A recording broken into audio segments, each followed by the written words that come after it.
ಶನಿವಾರ ಶುರುವಾದಂಥ ಯುದ್ಧ ಇವತ್ತಿಗೆ 6ನೇ ದಿನಕ್ಕೆ ಕಾಲಿಟ್ಟಿದೆ. ಆದರೆ ಈ 6ನೇ ದಿನ ಕೂಡ ಆ ತೀವ್ರತೆ ಯಾವುದೇ ರೀತಿಯಲ್ಲೂ ಕಮ್ಮಿ ಆಗಿಲ್ಲ. ಇನ್ನು ನೋಡ್ತಾ ಹೋದರೆ ಈ ಒಂದು 6ನೇ ದಿನದ ಯುದ್ಧದಲ್ಲಿ ಅಂದರೆ ಸರಿಸುಮಾರು ಇಲ್ಲಿವರೆಗೂ 1000 ಮಂದಿ ಸಾವನ್ನಪ್ಪಿದ್ದಾರೆ. ಇರಾನ್ ರಾಜಧಾನಿಯ ಮೇಲೆ ಒಂದು ಅಟ್ಯಾಕ್ ಮಾಡಲಾಗಿತ್ತು. ಇಸ್ರೇಲ್ ಮಿಸೈಲ್ ಮಳೆಯನ್ನ ಸುರಿಸಿದೆ. ತೆಹರಾನ್ ಜೊತೆಗೆ ಇಸ್ಫಹಾನ್ ಇದರ ಮೇಲೂ ಕೂಡ ಇಸ್ರೇಲ್ ನೇರ ಅಟ್ಯಾಕ್ ಅನ್ನು ಮಾಡಿದೆ. ಇಲ್ಲಿರುವಂತಹ ಕ್ಷಿಪಣಿ ಸಂಗ್ರಹಗಾರ ಸೇನಾ ನೆಲೆಗಳ ಮೇಲೇನೆ ಈಗ ಇಸ್ರೇಲ್ ದಾಳಿಯನ್ನ ಮಾಡಿದೆ. ಅದರ ಜೊತೆಗೆ ಲೆಬನಾನ್ ಮೇಲೂ ಕೂಡ ಇಸ್ರೇಲ್ ದಾಳಿಯನ್ನ ಮುಂದುವರಿಸಿದೆ. ಅದರಿಂದ 3 ಸಾವನ್ನಪ್ಪಿದ್ದಾರೆ ಲೆಬನಾನ್ನಲ್ಲಿ. ಇನ್ನು ಮಗದೊಂದು ಕಡೆಯಲ್ಲಿ ಇರಾನ್ ಕೂಡ ಇಸ್ರೇಲ್ ಮೇಲೆ ಡ್ರೋನ್ ಅಟ್ಯಾಕ್ ಅನ್ನ ಮಾಡ್ತಿದೆ. ಗಲ್ಫ್ ರಾಷ್ಟ್ರಗಳ ಮೇಲೂ ಕೂಡ ಟಾರ್ಗೆಟ್ ಮಾಡಿ ಇರಾನ್ ದಾಳಿಯನ್ನು ಮಾಡ್ತಾ ಇದೆ.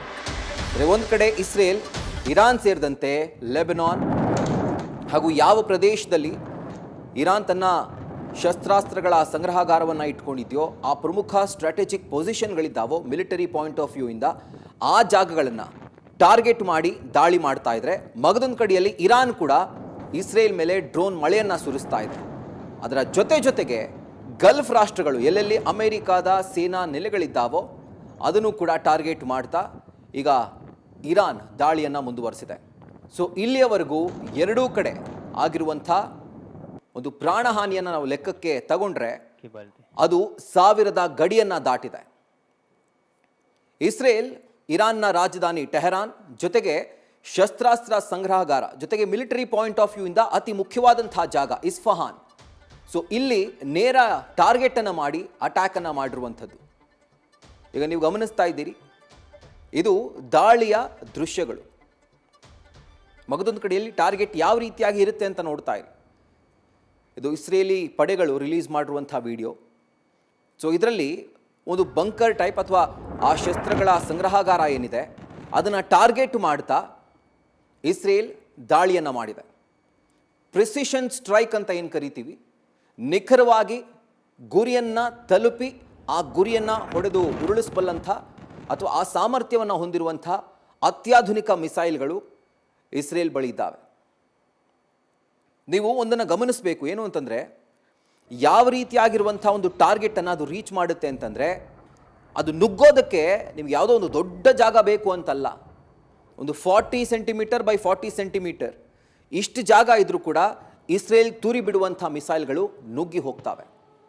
ಸೊ ಈಗ ಯುದ್ಧದ ಪರಿಸ್ಥಿತಿಯನ್ನು ಗಮನಿಸ್ತಾ ಇದ್ದೀರಿ. ಬೇರೆ ಬೇರೆ ದೇಶಗಳಲ್ಲಿ ಬೇರೆ ಬೇರೆ ಪ್ರದೇಶಗಳಲ್ಲಿ ಯಾವ ರೀತಿಯಾದಂಥ ಯುದ್ಧದ ಪರಿಸ್ಥಿತಿ ಇದೆ ಅಂತ. ಒಂದು ಕಡೆ ಇಸ್ರೇಲ್, ಮಗದೊಂದು ಕಡೆ ಇರಾನ್, ಎರಡು ಪ್ರಮುಖವಾದಂತಹ ದೇಶಗಳು, ಯುದ್ಧಕ್ಕೆ ಬಿದ್ದಿರುವಂಥ ದೇಶಗಳು. ಮಗದೊಂದು ಕಡೆಯಲ್ಲಿ ಇದರ ಎಫೆಕ್ಟನ್ನು ಅನುಭವಿಸ್ತಾ ಇರುವಂಥ ಬೇರೆ ಬೇರೆ ದೇಶಗಳು.